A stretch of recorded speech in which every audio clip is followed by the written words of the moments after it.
রুহুল, আপনি কি আমার কথা শুনতে পাচ্ছেন?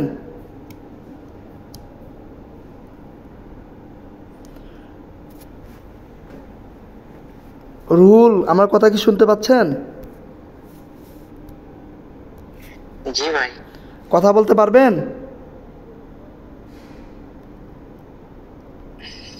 কথা বলতে ভাই, 5 মিনিট। ওনাদের তো মনে হয় ইলেকট্রিক্যাল ডিপার্টমেন্টে আচ্ছা না? শুনেন, 5 মিনিট সময় দিবেন। আপনার কাছে যা তথ্য আছে তাই বলবেন। এখানে ওইরকম কিছু না যে আপনি 100% তথ্য দিবেন, 100% চাকরি হবে, ওইরকম না। এখানে পূর্ব প্রস্তুতি মিটিং মানে কি, আমরা যা ধারণা দেওয়া, আমরা একটু গাইডলাইন দেওয়া সঠিকভাবে, যাতে করে ওরা উপকৃত হয়। আপনি যা জানেন সুন্দরভাবে উপস্থাপন করার চেষ্টা করবেন। যেহেতু আপনি লিখিত পরীক্ষায় ভাইবা দিয়ে চাকরি নিয়েছেন, আপনার অভিজ্ঞতা আপনি প্রথমে শেয়ার করবেন, তারপর গিয়ে সংক্ষিপ্ত আকারে যে তথ্যগুলো আপনার কাছে আছে, কি কি রিটেন পরীক্ষা আসে, ওগুলা বলবেন। আর আমি তো আছি, সমস্যা নাই। ঠিক আছে? জি। আসসালামু আলাইকুম। আগামীকাল যাদের সোনোটেক্স গ্রুপে পরীক্ষা আছে ইলেকট্রিক্যাল ডিপার্টমেন্টে, এখানে শুরুতে আপনাদের হচ্ছে হলো লিখিত পরীক্ষা হবে। ডিপার্টমেন্টের বেসিক যে প্রশ্নগুলা সেখান থেকে শুরু হবে। সাধারণ জ্ঞান থাকবে, গণিত থাকবে, ইংরেজি প্রশ্ন থাকবে, তারপরে ভাইবা শুরু হবে। এখানে কোম্পানির একটা রুলস আছে, আপনি আসলে গেটে যখন এন্ট্রি করবেন সেই সময় থেকে আপনার মেনটেন করা শুরু হবে। আপনি কিভাবে চলাফেরা করতেছেন বা কি কি করতেছেন, বসে থাকার সময় সবকিছু মেনটেন করে দেখা হবে সিসির মাধ্যমে। আর লিখিত পরীক্ষায় ইলেকট্রিক্যালে আমি যতটুকু একটু ধারণা পাইলাম বা শুনলাম, গতবার যারা পরীক্ষা দিছে, 3 phase earthing, house wearing a এরকম, জেনারেটর সম্পর্কে, ইলেকট্রোম্যাগনেট, মোটর সম্পর্কিত এবং ইলেকট্রিক্যালের বেসিক যে প্রশ্নগুলো থাকে এগুলো সম্পর্কে লিখিত পরীক্ষা হবে। আর স্বাভাবিকভাবে ভাইভাতে যে পরীক্ষা হয় সব বিভিন্ন কোম্পানিতে, সেরকম আপনার ড্রেস আপ, আপনার অঙ্গভঙ্গি, কনফিডেন্স, সব দিক দিয়েই আপনাকে বিবেচনা করা হবে।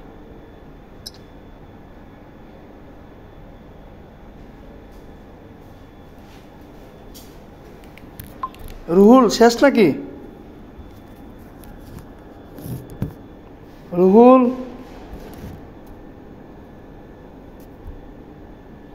রুহুল, আমার কথা শুনতে পাচ্ছেন? ভাই আমার ফোন আসছিল তো, নেট চলে গেছিল ভাই। আচ্ছা বলেন, হ্যাঁ বলেন, সুন্দর হচ্ছে, বলেন। কতদূর পর্যন্ত যে বলছিলাম শুনতে পাইছেন? আপনি ভাইবার ড্রেস আপ পর্যন্ত বলছেন, তারপরে বলেন। হ্যাঁ ভাই, অন্যান্য কোম্পানিতে যেরকম আমরা সবাই ফর্মাল ড্রেস ভাইবার দেওয়ার জন্য যেভাবে ড্রেস আপ নিয়ে যায়, এভাবে আসবেন। আর হচ্ছে এখানে সর্বশেষ ফলাফল যেটা আপনার ভাইভাতে কেমন ফলাফল হইলো, তার সাথে রিটেন দুইটা যোগ করে অ্যাভারেজ একটা মার্ক করার পরে আপনাকে নির্বাচন করা হয় আর কি। আর এখানে পরীক্ষা দেওয়ার 1 দিন থেকে 3 দিনের মধ্যে জানিয়ে দেওয়া হবে যে আপনাকে সিলেক্ট করা হইলো কি না হইলো, এটা জানিয়ে দেওয়া হবে। আর যদি কারো কোনো প্রশ্ন থাকে যে কোম্পানির রুলস, নিয়ম বা অন্যান্য কিছু, সেগুলো জানার থাকলে প্রশ্ন করতে পারেন। আচ্ছা, এখানে ঘুরে ফিরি ওই একই আশরাফুল ভাই যেগুলা বলল, বা মাসুম বিল্লাহ ভাই যেগুলা বলল, ওই রকমই। তো ঠিক আছে, আমরা আশরাফুল ভাই, এখানে যেহেতু ওরা ইলেকট্রিক্যালের আপনার কি সাজেশন থাকবে? যেহেতু বেসিক থেকে লিখিত পরীক্ষা হবে, গণিত, ম্যাথ, তো এই টাইপের আপনার যদি কোনো প্রশ্ন থাকে আশরাফুল ভাই, সংক্ষিপ্ত আকারে। আমি রিসেন্টলি একটা কোম্পানিতে সিনিয়র একটা পজিশনে পরীক্ষা দিছিলাম। তো ওরা ওরা রিটেন পরীক্ষা নিচ্ছে 3টা স্টেপে। আমি ওইটা একটু শেয়ার করি। এখানে এরকম হয় কিনা আমি জানি না। আপনাকে বাংলাদেশ সম্পর্কে কিছু কোশ্চেন যদি বলে, বাংলাদেশ স্বাধীনতা দিবস কবে, বাংলাদেশের বিভাগ কয়টা, মানে বর্তমান বাংলাদেশের বিভাগ কয়টা, নাম লিখেন। জাতীয় ফুলের নাম ইংলিশে লিখতে হবে, ঠিক আছে? বা জাতীয় পাখির নাম ইংলিশে লেখা লাগবে। তারপর স্মৃতিসৌধ কোথায় অবস্থিত, ঠিক আছে? বাংলাদেশ সার্কভুক্ত দেশ কয়টা। সাধারণ জ্ঞানের পাঠটা এরকম হয়েছিল। আর ইংলিশের পাঠটা কিছু ভার্ব এবং হচ্ছে প্রিপজিশনের ব্যবহার ছিল, আর হচ্ছে আপনার ওই ইয়ার কি বলে এটারে, আরেকটা জানি কি পার্ট বললো, হ্যাঁ ম্যাথমেটিক্স এর যেটা আপনার যে আপনার বীজগণিতের কিছু অঙ্ক থাকে, আর কিছু অঙ্ক থাকে ট্রেন রিলেটেড, মানে একটা ট্রেন এত কিলোমিটার স্পিডে ছাড়ছে আর একটা ট্রেন এত কিলোমিটার স্পিডে ছাড়ছে, একটা স্টেশন সে আগে ধরছে আর একটা স্টেশন সে আগে চলে গেছে, তার মধ্যে দুই ট্রেনের দূরত্ব কত, বা দ্বিতীয় ট্রেন প্রথম ট্রেনটাকে এত নাম্বার স্টেশনে কত মিনিটে যায় ধরবে, এইরকম গতির কিছু অঙ্ক থাকতে পারে। মানে যদি রিটেন পরীক্ষা যেহেতু উনি বললেন সবকিছু মিলাই হয়, এরকম হইতে পারে। আমি কয়েকটা জায়গায় দিছিলাম, আমার ধারণা এরকম। আর ইলেকট্রিক্যালের বেসিক বলতে ওই ঘুরে ফিরে যেগুলো আর কি আলোচনা করছে সবাই, দেখা গেছে এমসিবি, এটার পূর্ণ রূপ কি, এমসিবি লেখা দিল, তাহলে এমসিবির মেন নামটা যেটা তিন অক্ষর তো জাস্ট এরা সিম্বল দিছে, ফুল অ্যাব্রিভিয়েশনটা লেখা লাগবে আর কি, বা ম্যাপসি কি, ম্যাগনেটিক কন্ট্রাক্ট, ঠিক আছে, আপনার হচ্ছে বোল্ট কি, ওম কি, ঠিক আছে, রেজিস্ট্যান্ট কি বা রিলের কাজ কি, ঠিক আছে, এসি কি, ডিসি কি, এসি মানে অ্যাক্টিভ কারেন্ট, ডিসি ডিএক্টিভ, ঠিক আছে। এই জাতীয় যে ছোটখাটো যে বিষয়গুলা, এগুলো আপনার একটু ইংলিশেও সার্চ করে যাইতে পারেন, বা ইলেকট্রিক্যালের যে আপনার যে একবারে খুবই ক্ষুদ্র ট্রান্সফরমার কি, ফাংশন অফ ট্রান্সফরমার, এগুলো একটু ইংলিশে গুগলে সার্চ করলে চলে আসবে। পাওয়ার ডিবি কি, এলটি লাইন কি, এসটি লাইন কত, পিএফআই কি, ঠিক আছে, পিএফআই কেন ব্যবহার করা, হাউ ডু বেনিফিট পিএফআই ব্যবহার করলে ফ্যাক্টরির কি। আবার যেহেতু এখন বড় বড় টেক্সটাইল কোম্পানিগুলো সোলার থাকে, প্ল্যান্ট থাকে, যেহেতু তারা এখন সরকার ওইটার দিকে নজর দিচ্ছে যে আমাদেরকে রিনিউয়েবল এনার্জির দিকে আগাইতে হবে। তো এখন বড় বড় টেক্সটাইল করতেছে কি, তাদের তো সব শেডের প্ল্যান্ট, তো ওরা যেটা করতেছে শেডের পুরা এমন টেক্সটাইল আমি দেখছি, ওদের যতগুলো ইউনিট আছে সবগুলার যে ছাদ আছে, ছাদের সম্পূর্ণ ছাদ জুড়ে সোলার বসাই দিছে, আর একটা সোলার কন্ট্রোলিং আলাদা স্টেশন আছে, যেটা দিয়ে যখন সন্ধ্যা পরে আপনার হচ্ছে এগুলো তো সব ব্যাটারিতে পাওয়ার স্টোরেজ করা থাকে, সম্পূর্ণ সোলারের পাওয়ারটা থাকে ব্যাটারিতে। তো ফ্যাক্টরির যত লাইট আছে, এই লাইট সবগুলো হচ্ছে সোলারে জ্বালায়। এটা হচ্ছে গভর্নমেন্ট গ্রিডের চাপ কমানোর জন্য, জাতীয় যে বিদ্যুতের যে চাহিদা এটাকে সাপোর্ট দেওয়ার জন্য। তখন আপনার যে ফ্যাক্টরির যে লাইট, এখন ফ্যাক্টরি লাইট জ্বালাইতে সাপোজ 1 মেগাওয়াট বিদ্যুৎ খরচ হয়, এখন ওনারা যদি 1 মেগাওয়াট সোলার প্ল্যান্ট থাকে, তাহলে তো আমি 1 মেগাওয়াট বিদ্যুৎ সেভিংস করতে পারতেছি। অথবা অনেক সময় ভাইবাদের জিজ্ঞেস করতে পারে রিনিউয়েবল ইলেকট্রিক্যাল এনার্জি বলতে কি বুঝো, হ্যাঁ, তা আপনাকে সহজে বলতে হবে স্যার সোলার প্ল্যান্ট, যেহেতু আমাদের ইলেকট্রিক্যালি একমাত্র সোলার প্ল্যান্টই হচ্ছে ডাইরেক্ট কারেন্টের অল্টারনেটিভ হিসেবে ব্যবহার করা হয় সব জায়গায়। এখন সোলার পাওয়ার প্ল্যান্ট মানে জাতীয় এটাকে রিনিউয়েবল এনার্জির ফার্স্ট স্টেপই হচ্ছে সোলার। জাতীয় গ্রিডকে চাপ মুক্ত করার জন্য আস্তে আস্তে সবাই সোলারের দিকে, সোলার তো আর এত পাওয়ার দিতে পারবে না, কিন্তু যতটুকু চাপ কমানো যায় আর কি ফ্যাক্টরি লেভেলে, এটা এখন বাধ্যতামূলক করে দিছে সরকার। ম্যাক্সিমাম ফ্যাক্টরিতে সোলার ব্যবহার বাধ্যতামূলক হয়ে আসতেছে। এখন আপনাকে সোলার সম্পর্কেও একটু পরে যাবেন, যেহেতু আপনার রিটেন পরীক্ষায় সোলার সম্পর্ক থাকতে পারে। আর বেসিক বলতে এইগুলোই আর কি, মোটর কন্ট্রোলিং এর ব্যাপারগুলো, মোটর কন্ট্রোলিং কি, স্টার কি, ডেল্টা রিভার্স কি, ফরওয়ার্ড কানেকশন কি, আপনার স্টার থেকে ডেল্টায় গেলে আপনার কত সেকেন্ডের দূরত্ব থাকতে পারে, এটা টাইমারের উপরে সেটিং করে দিতে হবে। তারপরে ফেজ ফেলার কি, অনেক ফেজ ফেলার অনেক সময় কেন ব্যবহার করা হয়, ফিউজ কি, ফিউজের কাজ কি, মানে ফিউজ কেন ব্যবহার করা হয়, সার্কিট ব্রেকারের কত এম্পিয়ার ক্যালকুলেশন করা হয় কিভাবে, এই জাতীয় বেসিক টার্মিনেশন গুলা। ইলেকট্রিক্যাল কেবল পুলিং কি, কেবল টার্মিনেশনের কেবল টার্মিনেশন বলতে কি বুঝো, আবার কেবল আছে এটাকে কি বলে, ইনসুলেশন বলতে কি বুঝো, কেবল ইনসুলেশন।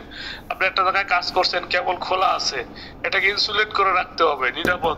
তারপর এলপিএস, লাইট প্রটেক্টিং সিস্টেম, যেটা আপনাকে যেটা আর্থিক যেটাকে বলে ঠাড়া, বা আমাদের যেটা বলে বজ্রপাত যেটাকে এখন সব ফ্যাক্টরিতে এটা এখন কমন করা হচ্ছে, এলপিএস সিস্টেম যেটা আর কি, আপনাকে বজ্রপাত করার জন্য, প্রোটেক্ট করার জন্য সব জায়গায় পুরো ফ্যাক্টরিতে ডিপ আন্ডারগ্রাউন্ডে আর্থিং করা হয়, এবং এটাকে কানেক্ট করা হয় একটা টাওয়ারের সাথে, যাতে করে ফ্যাক্টরির সরঞ্জামাদি, মোটর বা যত ধরনের ইলেকট্রিক্যাল ইনস্ট্রুমেন্ট আছে এগুলো যেন সেফ থাকে, এই জন্য এলপিএস সিস্টেমটা ব্যবহার করা হচ্ছে। এখন এটা কমন, বাধ্যতামূলক, সব জায়গায় এটা কমন করে ফেলেছে।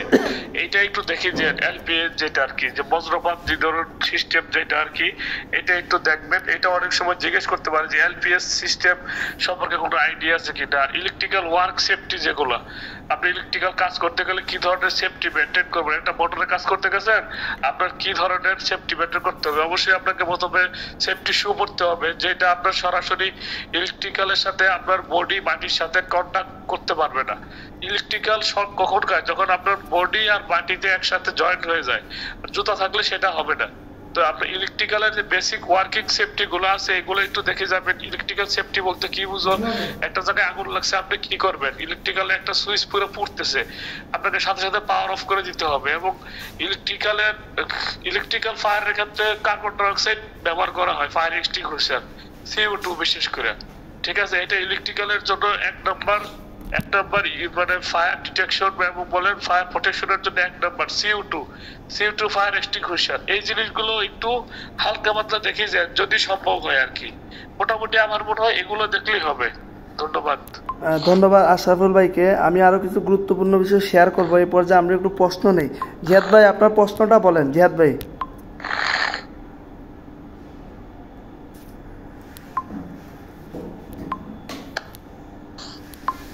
স্নোটেক্সে সুযোগ সুবিধা কি রকম, যেমন বিএসসি করা যাবে কিনা, বেসিক স্যালারি কি রকম হবে সেটা যদি বলতেন।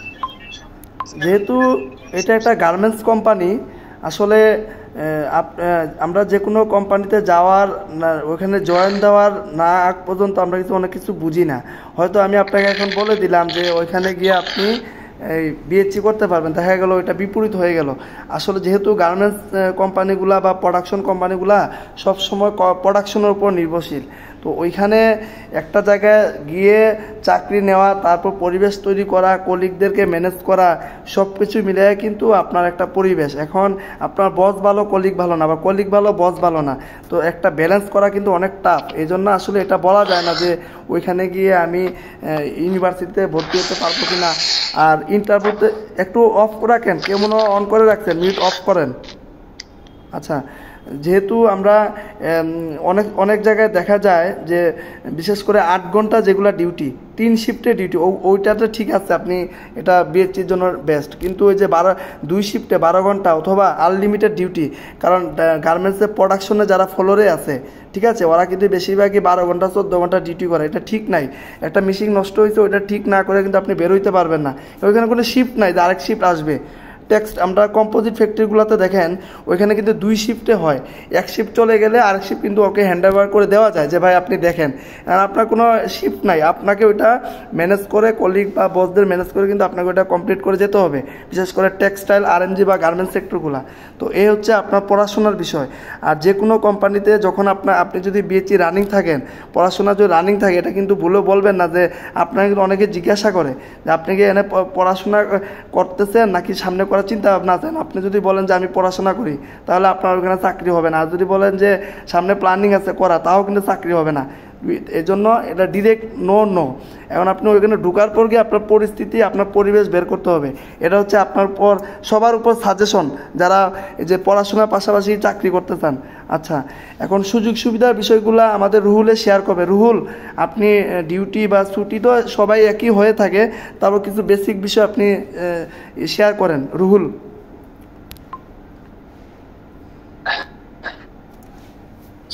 ভাই, ছুটি থাকবে আপনার হচ্ছে হলো ক্যাজুয়াল, প্রথম বছরের জন্য যখন জয়েন করবে। আর সিক লিভ থাকবে হচ্ছে হলো 13টা, আর 18 কর্মদিবসে 1টা করে ছুটি, যেটা আপনার আর্ন লিভ হিসেবে আপনার ব্যালেন্সে জমা হবে। আর এখানে হচ্ছে স্যালারি বিষয়টা মাসের শেষ যেদিন সেদিন স্যালারি পাবে। যদি স্টাফ হয়ে থাকে তাহলে কার্ডে পাবে, আর ওয়ার্কারেরা আপনার হচ্ছে বিকাশ, নগদ এগুলোতে পাবে। ডিউটি সাব অ্যাসিস্ট্যান্ট ইঞ্জিনিয়ার যারা আছে সবার জন্য 12 ঘন্টা ডিউটি, মানে 11 ঘন্টা লাঞ্চ টাইম সহ 12 ঘন্টা। আর এখানে লাঞ্চ ফ্রি আছে। আচ্ছা, ধন্যবাদ। আর জিহাদ ভাই, আপনার কোনো প্রশ্ন আছে আর? জি রোল ভাই, স্যালারিটা কিরকম ধরেন? আচ্ছা, স্যালারিটা আমি বলি। স্যালারিটা যেহেতু 11-12 ঘন্টা ডিউটি, আমি আমাদের এক্সপিরিয়েন্স থেকে আমরা বলি, কারণ যেহেতু আমরা এর আগে অনেকগুলা ইন্টারভিউ পূর্ব প্রস্তুতি মিটিং করেছি। স্যালারি আপনার 20+ বা 19-20 এরকম আসবে, কিন্তু 20 অথবা 20+ এরকম থাকবে।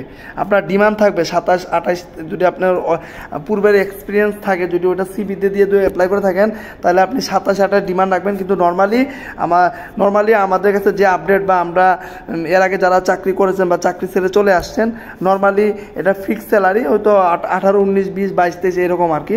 এখন বাকিটা আপনার ইন্টারভিউর পর, পলিসি চেঞ্জ হয়েছে কিনা এটা তো আর আমি জানি না, জাস্ট আপনাকে মানে আর কি আইডিয়া দেওয়া হলো, মানে এইরকম হইতে পারে। বুঝতে পারছেন জিয়াদ ভাই? বুঝতে পারছেন?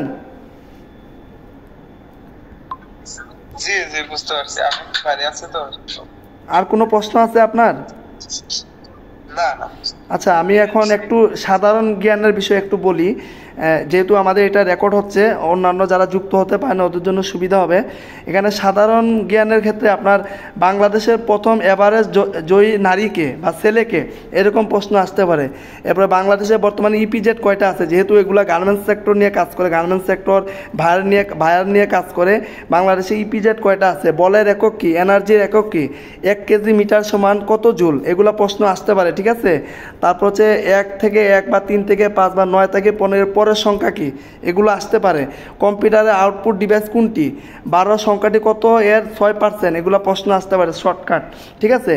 8টি পিলারের পরপর 15 মিটার দূরত্ব অবস্থিত প্রথম পিলার থেকে শেষ পিলারের দূরত্ব কত, এরকম কিন্তু আপনাকে সৃজনশীল প্রশ্ন করবে। ঠিক আছে? এগুলা সবাই মনে রাখেন, যাদের নেক্সট টাইমে হয়তো আপনারাও সোনোটেক্সে ইন্টারভিউ দেওয়ার সুযোগ থাকতে পারে। এরপরে হচ্ছে নিচের ফার্স্ট এড সোশ্যাল ইন্টারনেট কোনটা, এটা হয়তো চিত্র দিয়ে বুঝাইছে আর কি। মনের ভাব প্রকাশ করে কোনটির মাধ্যমে, এগুলো আসতে পারে। বাংলা বর্ণের মাত্রাবিহীন বর্ণ কয়টি, এটা আসতে পারে। বীজগণিত 2টি ম্যাথ ছিল, যার মধ্যে একটি প্রমাণ একটি মান নির্ণয়, এগুলো প্রশ্ন ছিল আর কি। একটি সিরিজ সার্কিটে 20 ওহম থেকে 40 ওহম এবং 12 ভোল্টেজ হলে কারেন্ট কত, এরকম। যেহেতু আপনি ইলেকট্রিক্যালের এরকম ওইখানে কম্বাইন প্রশ্ন আসে। ঠিক আছে? ইলেকট্রিক্যাল মেকানিক্যাল পাওয়ার মিলে আর কি। তারপরে যেগুলো বললাম জাস্ট আইডিয়া নেওয়ার জন্য, মানে এরকম প্রশ্ন ওদের একসময় ছিল। এর বাংলাদেশের অর্থনীতি, পোশাক শিল্পের গুরুত্ব অবদান, এগুলো সংক্ষিপ্ত আকারে এগুলো দেখে দিতে হবে। এরপরে প্যারাগ্রাফ থাকতে পারে যে আপনি সোনোটেক্স সম্পর্কে কি জানেন, আমাদের বর্তমানে এমডিকে, চেয়ারম্যানকে। এটা সোনোটেক্সের প্রত্যেকটা কোম্পানি বেসিক কিছু সামারি তুলে ধরা হয়। আপনি ওয়েবসাইটে ঘাটাঘাটি করলে অনেক তথ্য পেয়ে যাবেন, ইউটিউবে ঘাটাঘাটি করলে অনেক তথ্য পেয়ে যাবেন। ঠিক আছে? আর ভাইভাতে নর্মালি আপনার সিভি দেখবে, সিভি দেখে প্রশ্ন করবে আপনার নাম কি, আপনি কোথায় থেকে আসছেন, কোথায় পড়াশোনা করছেন, আপনার 2-1টা ইলেকট্রিক্যাল রিলেটেড প্রশ্ন করতে পারে, ডিপার্টমেন্ট রিলেটেড, এই শেষ। এই হলো মূল বিষয়গুলা। আর নর্মালি আমি এর আগে আমরা যেটা দেখলাম, আপনি যদি রিটেনে পাস করেন, আপনাকে মেসেজ দিয়ে ওরা জানায় দিবে, আপনার ফোন দেওয়া দরকার নাই বা ইমেল করা দরকার নাই, ওরাই জানায় দিবে। আপনি যদি 3-4 দিন বা 1 সপ্তাহ বা 2 সপ্তাহের মধ্যে রেজাল্ট দিয়ে দেয় নর্মালি, তো আপনি ওইখান থেকে তথ্য পাবেন আর কি। মেসেজে জানায় দিবে যে আপনি সিলেক্টেড বা নট সিলেক্টেড। সিলেক্ট হইলেও জানাবে, না হইলেও আপনাকে জানা দেবে। এদের এই সিস্টেমটা খুব ভালো। এটা নিয়ে আমি একটা রিভিউ করছিলাম আমাদের কোম্পানি নিয়ে, এই লিঙ্কডিনে। ঠিক আছে? ওরা জানায় দেয় যদি আপনি সিলেক্ট হন সিলেক্ট, না হইলেও নট সিলেক্টেড, এইভাবে মেসেজ দিবে আর কি। তো আশা করি এই ছিল আমাদের কাছে তথ্য। তো আশা করি আপনাদের জন্য দোয়া রইল, আপনারা সুন্দরভাবে পরীক্ষা দেন। আমি সবসময় একটা কথা বলি যে বর্তমানে প্রত্যেকটা কোম্পানির লিখিত পরীক্ষা, ভাইবা, কম্পিউটার টেস্ট নিয়ে থাকেন। ভালো স্যালারি, ভালো কোম্পানিতে যাইতে গেলে আপনার পড়াশোনার বিকল্প নেই, পড়াশোনা করতে হবে। পড়াশোনা ছাড়া আপনি ভালো কোম্পানি, ভালো পজিশনে যাইতে পারবেন না। এ হচ্ছে মূল বিষয়। তো ঠিক আছে, আমরা আজকের পর্যন্ত এখানে শেষ করে দিব। আর কারো কি কোনো প্রশ্ন আছে?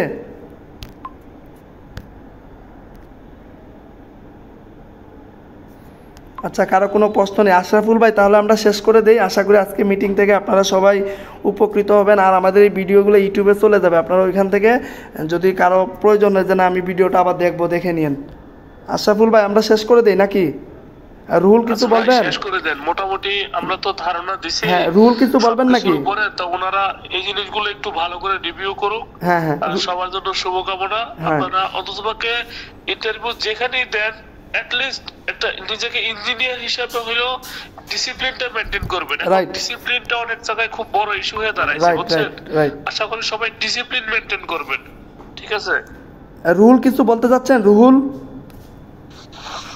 জি ভাই, ওই আমাদের সনোডেক্সের লিখিত পরীক্ষায় এই যে যে মানে গার্মেন্টস সেক্টরটার সম্পর্কে একটা প্যারাগ্রাফ লিখতে দেয়। হ্যাঁ, এটা একটু সবাই দেখেন। ঠিক আছে, ধন্যবাদ রুহুল। আমি ওইটাই তো বললাম। আচ্ছা যাই হোক, শুনেন, আপনাদের উদ্দেশ্যে একটা কথা বলি। আমরা কিন্তু কোনো কোম্পানি এইচআর না, বা আমরা কিন্তু কোনো জাদুকর না যে আমরা সব বলে দিলে চলে আসলো। জাস্ট আমাদের অভিজ্ঞতাগুলো এখানে শেয়ার করা হয়েছে, এখানে আর কিছু না। জাস্ট আমাদের অভিজ্ঞতাগুলো শেয়ার করা। এখানে আমাদের কারোর সাথে আমরা কোনো সম্পর্ক নেই, যুক্ত নেই। আমাদের অভিজ্ঞতা থেকে আপনাদের কাছে এই বিষয়গুলো শেয়ার করা, এতটুকুই। যাতে করে এখানে আপনারা কারণ আমরা অনেকে ভয় পাই একটা ইন্টারভিউ দিতে, লিখিত পরীক্ষা ভয় পাই। তো আপনাদের যেন ভয়টা যেন না থাকে, নিজেরা যেন একটু পড়াশোনা করে যেতে পারেন, এই জন্য এই বিষয়গুলো শেয়ার করা। ঠিক আছে, সবাই ভালো থাকবেন। আমি আজকে এই পর্যন্ত শেষ করে দিলাম। আর সবাই আমাদের পেজ, গ্রুপ এবং ইউটিউব দিকে একটু খেয়াল রাখবেন। আশা করি আপনারা ওইখান থেকে অনেক উপকৃত হবেন। আসসালামু আলাইকুম।